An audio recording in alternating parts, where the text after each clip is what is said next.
It was an eventful weekend across Europe. We have a lot of games to cover. We're going to begin in the Netherlands. PSV with a 5-3 away win over NEC.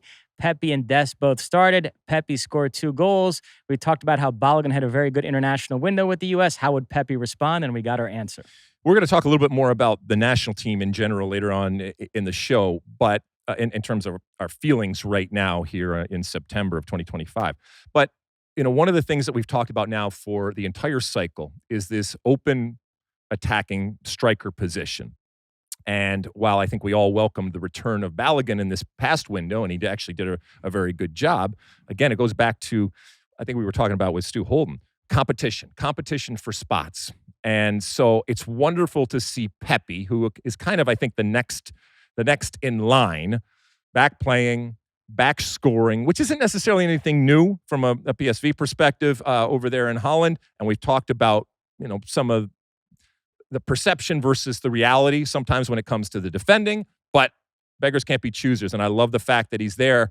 And if we get to next summer and both of those guys are healthy and we're still playing one striker, that's a nice little tandem to have, Mosse. Regardless of who ends up starting, if that person works out, great. Then you give them a rest and somebody comes in fresh and ready to go and does some more damage. Or if things aren't going well, maybe they wear them down and then you put in some. So we're going from who the hell's going to play striker for us to, and I don't want to get ahead, but the possibility of having 2 quality strikers who are in their prime that will score goals and I think will be dangerous. Are they world class? No, by any stretch of the imagination, but it's better than what we've had. I agree. Since the start of last season, Pepi has started 9 games in all competitions, and he has scored in every single one of those. So when he's given opportunities from the start, he delivers. Yep, and I think he's grown and gotten better as a player through his time, and it hasn't always been perfect out there, but through his time in Europe. So we'll hope to see him back in October for the window. We go to Germany next. Borussia Mönchengladbach suffered a 4-0 home defeat to Werder Bremen, but the good news from an American perspective, Gio Reyna started, played more than 70 minutes. Gio had some interesting quotes regarding the national team. He said, "I believe I will be there at the World Cup. That was one of the reasons for my move to Mönchengladbach. I'm in open contact with Mauricio Pochettino. If I play well here, I will definitely find my way back to the national team." Thank you, Gio, for a couple of things. Number one, having the right attitude and saying the right things publicly. That's exactly what, if I'm Pochettino or any American fan out there, you want to hear. In that there is a recognition that he is on the outside looking in. And there's also a recognition that he needed to do what was necessary to put himself back into contention. And if he is playing, and yes, if he is playing well, but I think because he's Gio Reyna, it's literally if he's playing. We know that he's playing for a team that is going to struggle this year, and they certainly struggled in the game, but that there was this American view of a positive of seeing Gio Reyna on the field. I think it shows how much faith people still have in Gio Reyna. Like I said, how much leash that we are willing to give him because of his talent. But that humility in those comments, I think, is going to serve him well going forward. And again, if he is not just playing, but being recognized in general as having a good game, even in a crap results for a team, that bodes well for the future because this is not a very, very good team. And if yet he can still, I hesitate to use the word star, but at least make an impact. And I know we're kind of myopic in what we're looking at when it comes to Gladbach. This is, again, a wonderful thing. And I hope that he's, again, knock on wood, stays healthy and continues to start. The score from an American perspective doesn't really matter to me, and I don't think it matters to a lot of people unless you're a Gladbach fan. The player who, if Gio gets back in the national team, he'll be competing with for playing time is Malik Tillman, who is also in the Bundesliga. Tillman started for Leverkusen in their 3-1 win over Eintracht Frankfurt. Grimaldo with 2 goals. This was Leverkusen's first match under their new manager, Kasper Heumann. Yeah, back on track. And remember, we had worried about the possibility of new coach, not necessarily a Tillman guy. And so this is great for Malik Tillman in where he is, but also it's great for the national team and that he is playing in that position, that he is being involved because there was fanfare with him coming over. And then when kind of everything exploded at the beginning of the season, you wonder where it was all going to fall. And so for him to be there starting and again on the winning side as they right that ship seemingly very quickly here, good stuff. We go to Italy next. AC Milan with a 1-0 win over Sean Sullivan's Bologna. Luka Modric with the only goal. Christian Pulisic began on the bench. He came on in the 65th minute. Wonderful ending of a game. And, Luka Modric is the story. I know we talk about Christian Pulisic, and I still think he's going to be fine.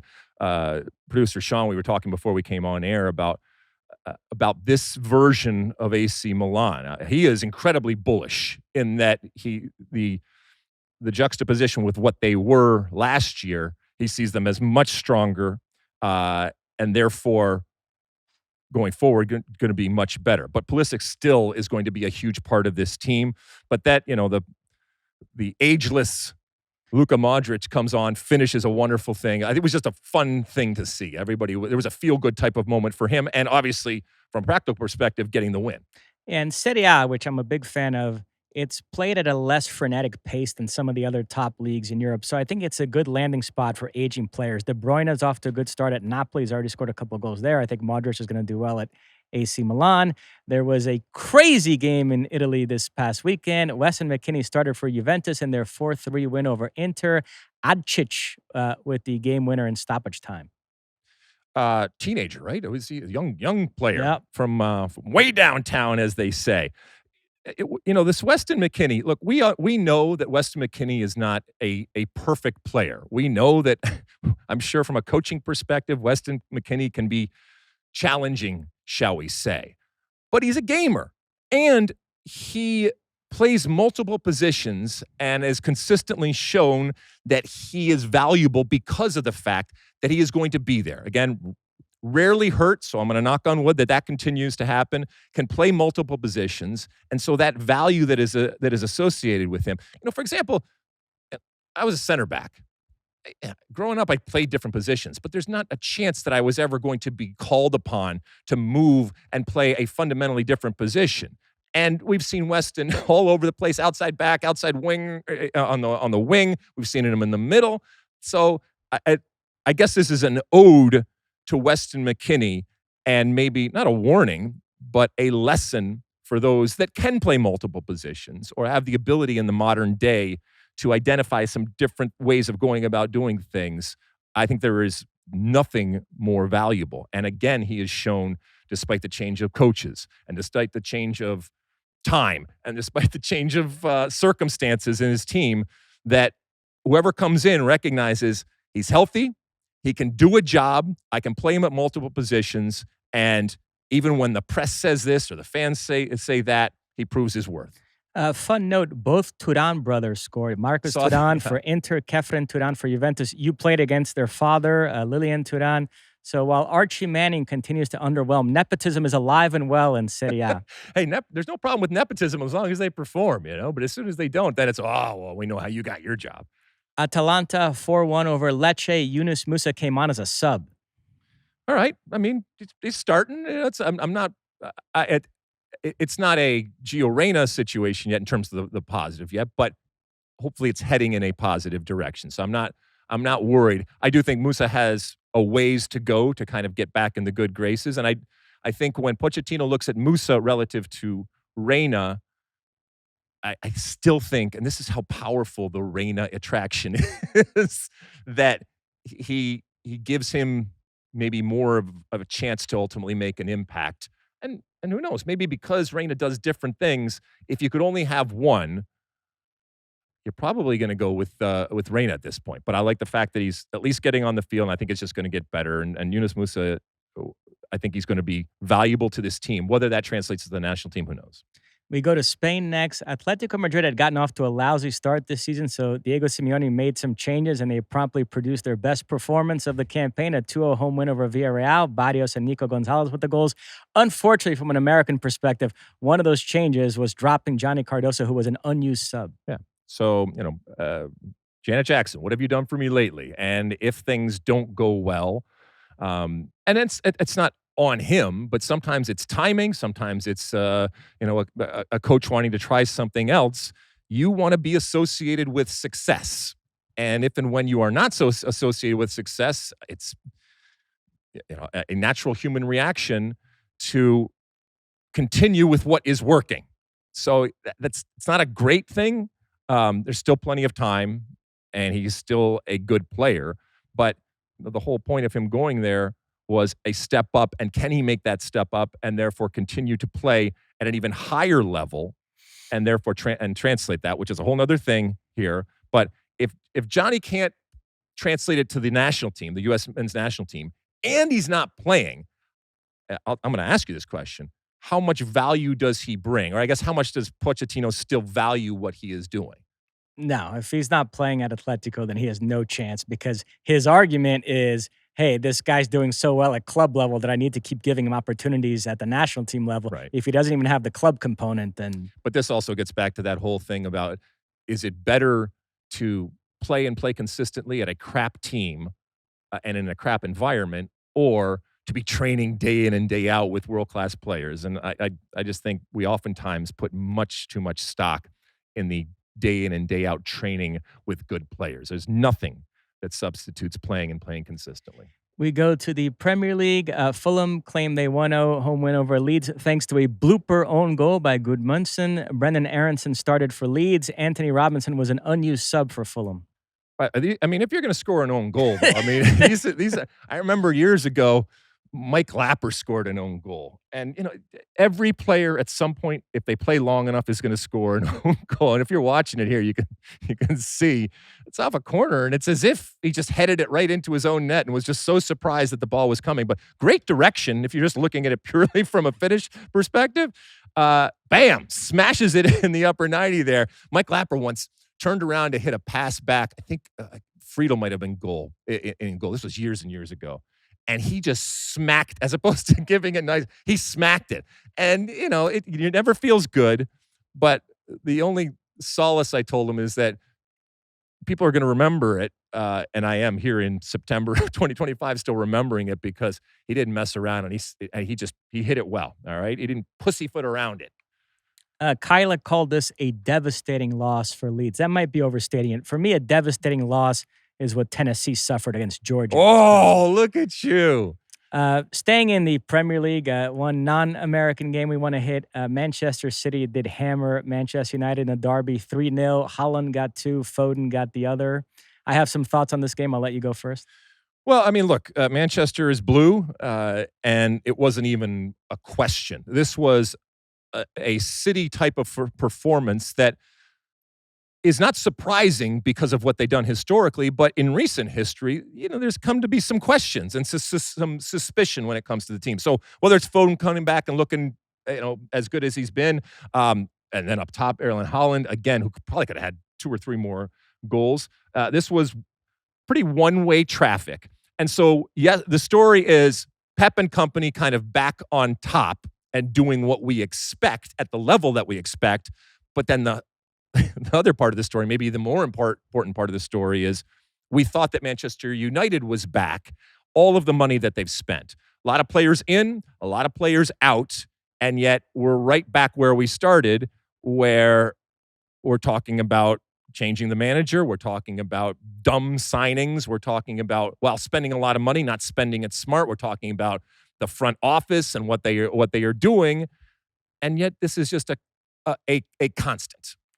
All right, so a couple of things. Let me start out with City. Donnarumma made an absolutely mind-boggling save on Mbeumo. He left PSG late in the window to go to Manchester City. And although there was a contract issue with PSG, the stated reason was because Luis Enrique wants a goalkeeper that's good with his feet, and Donnarumma is notoriously bad with his feet, which makes it fascinating that he would go to Pep Guardiola's Manchester City, because we all think of Pep as the ultimate wants a goalkeeper that's good with his feet type coach. So does this mean that Pep Guardiola is getting more flexible in his old age? Oh, I do. I think that Pep is smart enough to recognize that if he is not careful, or if he wasn't careful, he was going to be the architect of his demise, in that this incredibly romantic way of playing that, yes, he champions,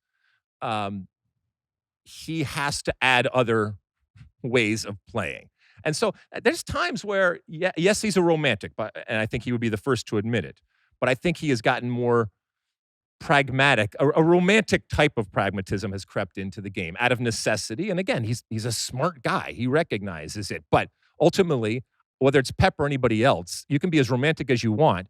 The goalkeeper's job is to save the ball. And the worth and the value of the goalkeeper in that moment, Donnarumma making that save, I mean, you pointed it out. It's like, oh, I get it. That's why he is here. And so you will forgo, some and forgive not the greatest with his feet. I mean, he's not bad. I mean, he plays in the modern game, so he can figure it out because you're going to get that save that's going to keep you in a game. And then on Manchester United, I wanted to go on this spiel right after the transfer window closed, but we were in international mode. I didn't get a chance to. England was always the country where managers had the most say over transfers. Everywhere else, the model was more akin to what we're used to here in American sports. Technical directors. You have a front office, the coach has some input, GMs, but the front office makes the moves. Even in England, they've started to move away from that. Particularly clubs like Chelsea have realized we change managers so often, we're going to drive ourselves crazy if each time we bring in a new manager, we have to cater to his whims. So they've started to shift to that model with a front office, too, that makes the decisions. And if there's a club that's screaming to be run that way, it's Manchester United. And yet they continue to give managers an outsized say over transfers. The amount of moves they've made that are based on Ruben Amorim's formation and his style of play, and we have to get rid of certain players because they don't fit his very specific requirements and bring in other players only because they can play these certain positions the way he wants them. And this guy's about to be gone in the next month or two, and they're going to bring in a different manager who might want to play in a 4-3-3, and he's going to say, where are my wingers and fullbacks? You got rid of all these guys. So it's so ridiculous the way they run that club. Isn't that bad hiring practices in that? And again, what's Amorim's, what's his history? Three. but playing for a team that has the ball, that is going to finish first or second. Like, that was where his success came. And, we still look at Manchester United in this lofty perch. But the reality is that's not the type of team that he has. And so if you hire somebody whose success is predicated on playing a certain system and having the ball, and then you expect them to be able to adjust to either play a different system or play the same system but with players that can't play that system, and you've never had a situation where you have had to get pragmatic and you have had to get down and dirty and in the trenches, then it's on you. It's a bad hire. And if it's a bad hire to all the things that you just said, then you got to change it, and change it now.